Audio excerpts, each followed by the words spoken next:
আসসালামু আলাইকুম সম্মানিত দেশবাসী, আপনারা দেখতে পাচ্ছেন এই মুহূর্তে রোগী দেখছেন বাংলাদেশ গণস্বাস্থ্য হোমিওর একাধিকবার ক্যান্সার চিকিৎসায় জাতীয় ও স্বর্ণপদকপ্রাপ্ত ক্যান্সার স্পেশালিস্ট অধ্যক্ষ ডাক্তার এস.এম. সরওয়ার স্যার। তিনি শনি, রবি ও সোমবার রোগী দেখেন 14 পুরানা পল্টন, ঢাকা 1000 এবং মঙ্গল, বুধ ও বৃহস্পতিবার হবিগঞ্জ সদর শ্মশানঘাট।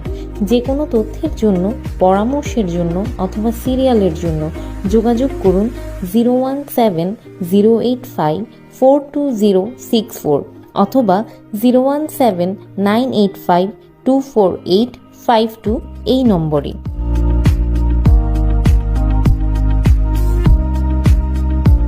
গত 30 বছর যাবৎ ক্যান্সার, কিডনি, থ্যালাসেমিয়া সহ সকল অপারেশনের রোগীগুলি অপারেশন ছাড়া জার্মানি মেডিসিনের দ্বারা স্থায়ীভাবে চিকিৎসা করে আসছেন ক্যান্সার স্পেশালিস্ট অধ্যক্ষ doctor SM. Sarwar sir. Bangladesh গণস্বাস্থ্য হোমিওর দ্বারা ইতিমধ্যে কয়েক হাজারেরও বেশি রোগী সুস্থ হয়েছেন। এখন পর্যন্ত যারা চিকিৎসা নিয়েছেন তারা সবাই আলহামদুলিল্লাহ সুস্থ আছেন। এর যথেষ্ট প্রমাণও আছে।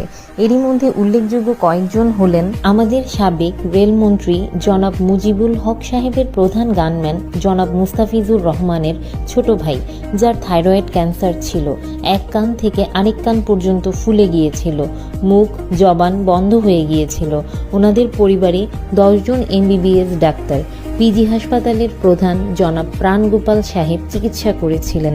কিছুদিন পর আবার গলা ফুলে ক্যান্সারটি দেখা দেয়। বাংলাদেশ, ইন্ডিয়া, সিঙ্গাপুরে চিকিৎসা করিয়ে সুস্থ হননি। তারপর তিনি ডাক্তার এস.এম. সরওয়ার স্যার চিকিৎসা করেন। এখন পর্যন্ত তিনি সুস্থ আছেন।